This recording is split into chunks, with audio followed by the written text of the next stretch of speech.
if we are going to be seeking balance in all professions in the country, then we definitely need to address the imbalance that exists in some of the professions, namely in the medical and the legal fraternities. What's your response to that? My response to that is that the medical profession is not circumscribed by the state.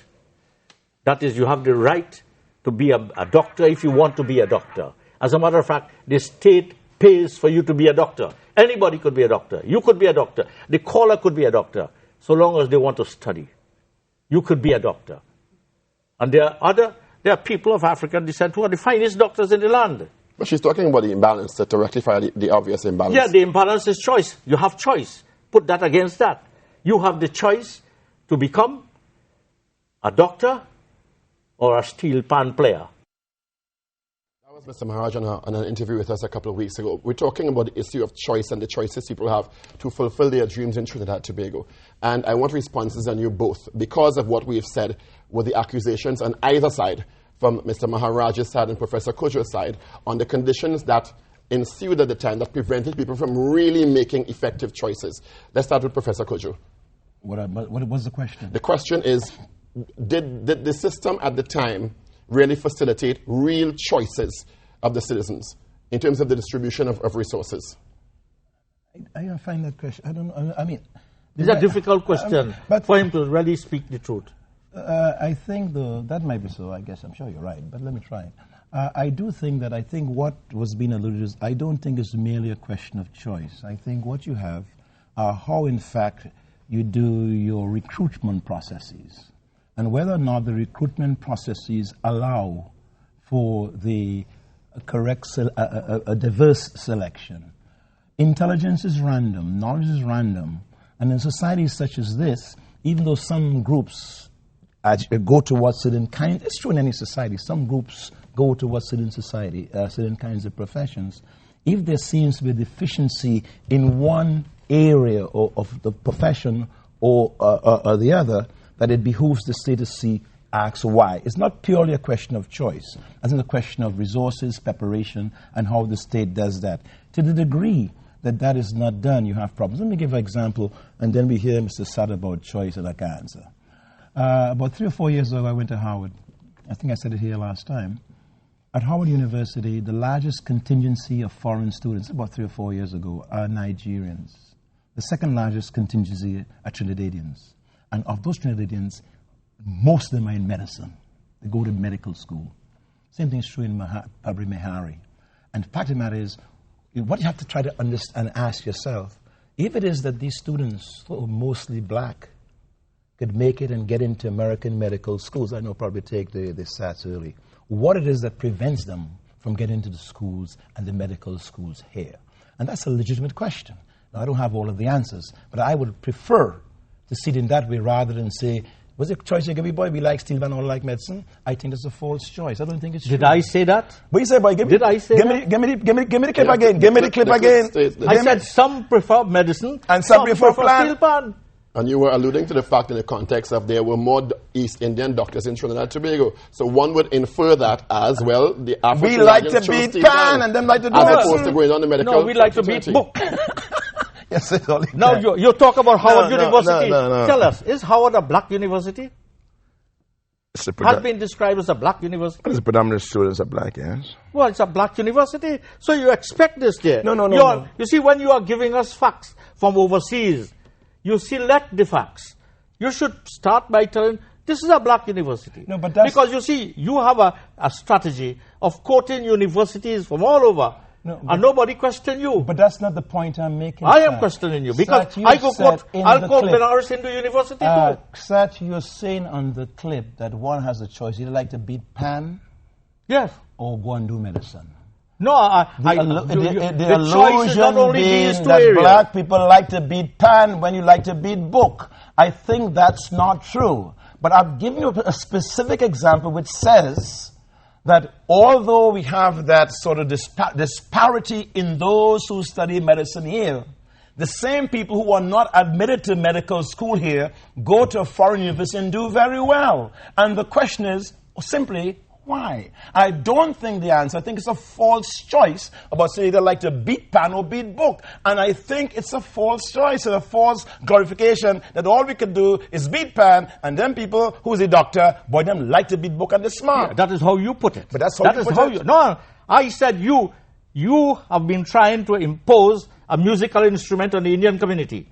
They build a new school for us, and they have a whole big area. They call it the Pan Theatre. Who tell you I will open a Pan Theatre in Pinal? I want to open a harmonium theatre in Pinal. But go ahead and open your harmonium theatre. That's right. But So I'll just change the name. Let's take a break and we come back and continue. Yeah, let's cool down the. Secretary General of the Sanatan Dama Mahasaba Sat Maharaj, and also Professor Selwyn Kojo. Keep sending your text messages. Type first up as your keyword, leave a space, your question or comment, and send everything to 4913. We're coming back with open telephone calls also, so you get a chance to participate more after this. This is First Up.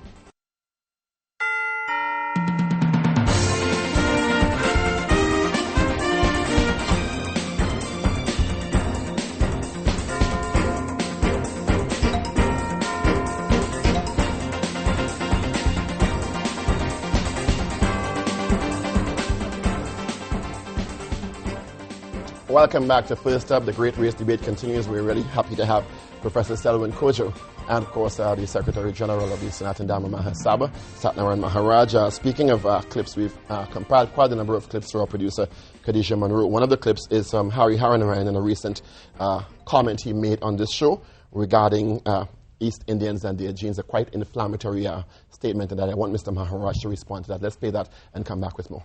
Just what is happening in the People's Partnership today, just what happened in the UNC, there's something in the genes of East Indian that they continue to not to be stable. There's jealousy, there's hypocrisy.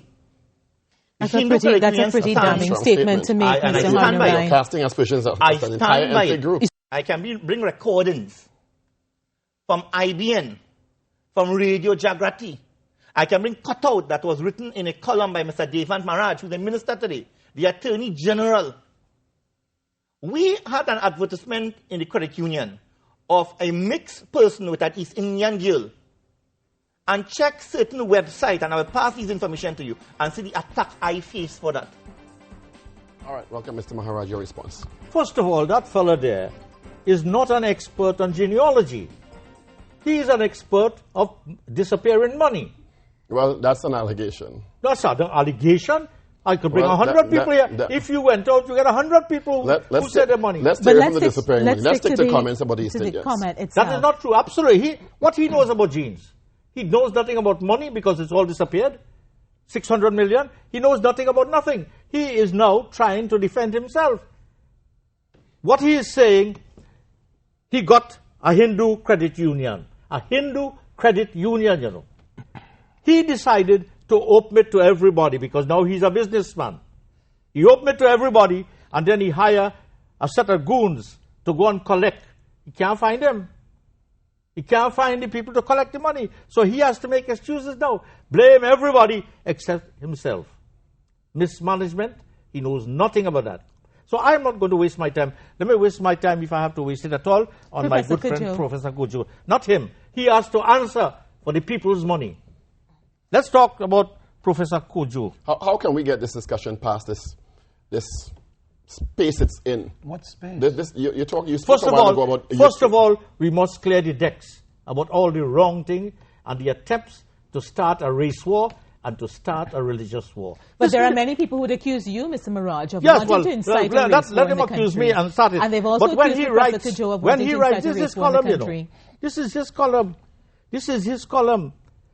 Any African who is in the PP government, he calls them lick-bottom Africans. Yes, but this man. Because if he repeats what this how you call him? The Calypsonian sings. Crow. You know we geniuses, but it's all right. All right. Why do I want to know Crow? I want to know Sundar Popo. But why would you want to know Crow as opposed to Sundar Popo? Because I am following Indian music.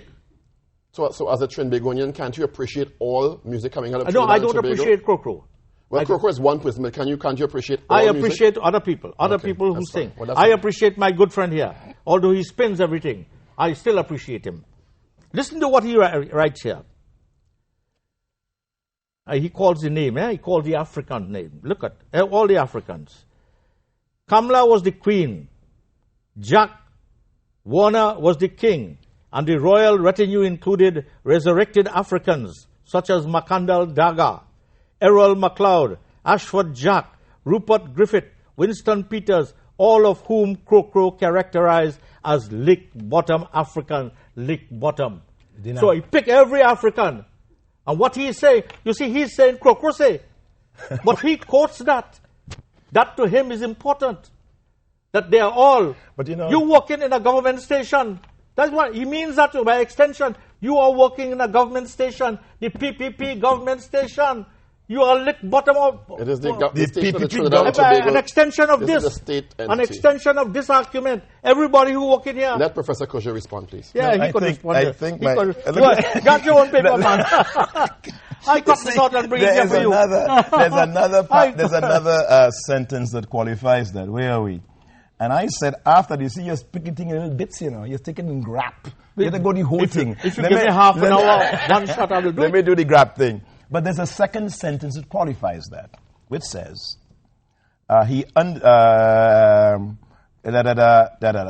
Lick bottom, this is what I said, which Sat would not quote, may not have been the most felicitous adjective, but it captured the essence of a particular condition. Oh, God, man. What you don't play with words. We understand English language. He understands that after all was said and done, all that these court jesters would be left with is extended lips ready to praise or to kiss appropriate persons and places as their power waned within the collection. Don't let it spin nothing, no? Spin nothing. So my point really is that, and we can see it, Jack is the most disillusioned person in that coalition. When the government began, you couldn't see Jack without camera. Everywhere you see him today. The promise of the coalition, the promise of the PP that there would be equality and etc., etc. I think there's significant disillusionment now among the black members within the coalition.